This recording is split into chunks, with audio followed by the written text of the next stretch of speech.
তারাবির নামাজ শেষ করে ঘুমাতে ঘুমাতে রাত 10টা, সাড়ে 10টা বেজে গেছে। তারপর ঘুমানোর পর হঠাৎ রাত 2টার দিকে মুরগির বাচ্চারও শব্দতে ঘুম ভেঙে গেছে। তাকায় দেখি ঘর ভরে মুরগির বাচ্চা। আমাদের ঘরের বারান্দায় একটা মুরগি বাচ্চা সহকারে থাকে। এখন যায় দেখি মুরগিটা পাশে মরে আছে, আর বাচ্চাগুলো মা ছাড়া যেন ট্যাটা করে সব চারিদিকে ছড়িয়ে গেছে মায়ের জন্য। আর এদিকে বিড়ালে তাড়া করে 3টা বাচ্চা অলরেডি খেয়ে ফেলছে, আর বাকিগুলো দেখি দৌড়াদৌড়ি করতেছে। মা ছাড়া বাচ্চাগুলোকে দেখে আমার মেয়ে দেখেন কি খুশি। তাই বা এই যে মুরগির ছাও, এই যে কি বাবা হাক্কা দিয়ে দিচ্ছে মুরগির ছাও। এই দেখো হাক্কা দিয়ে নিবা, মুরগির ছাও নিবা? হ্যাঁ তুমি বাবা আসো, ভয় নাই, তুমি আসো, আসো বাবা আসো, ভয় নাই, আসো। আটকাবো।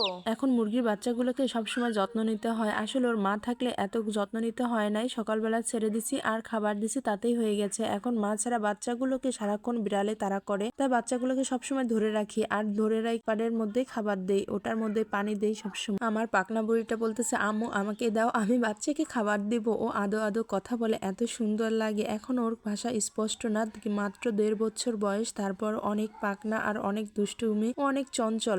আমার বড় মেয়ের থেকে আমার এই ছোট মেয়েটা বেশি চঞ্চল। দেখেন ও আমার সাথে সকালবেলায় ঘুম থেকে উঠছে, আর আমার বড় মেয়েটা এখনো ঘুমাইতেছে। ও আমাকে খাবার দিতেছে না, ও নিজেই দিবে, এত পাকনা। আর ও দিতে যায় মুরগির বাচ্চাও ছুটে যাইতেছে। এখন বলতেছে আম্মু তুমি নাও, আম্মু নাও। আমি তারপর নিয়ে মুরগির বাচ্চাকে খেতে দিতেছি। আর এদিকে আমাদের সব মুরগিগুলো মরে গেছে। প্রতি বছর অসুখ এসে মুরগিগুলো শেষ হয়ে যায়। আসলে সারা বছর কষ্ট করে মুরগি পালি, আর একটা সময় অসুখ এসে সবার বাড়ির থেকে মুরগিগুলো সাফ হয়ে যায়। আসলে জানি না এই অসুখগুলো কেন হয়। আমার চাচি শাশুড়ি আমার সবার মুরগিগুলো শেষ হয়ে গেছে। এই দেখেন আমার পাকনা বুড়িটা কি করতেছে, ও আবার উকি দিয়ে মুরগিগুলো দেখতেছে আর খুশিতে লাফাইতেছে। আসলে বাচ্চারা মুরগি দেখে, গরু দেখে অনেক খুশি হয়।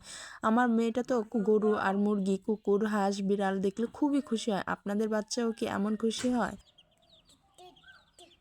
খাবার দাও,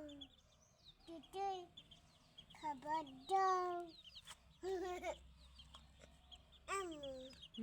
খাবার দাও দিদি।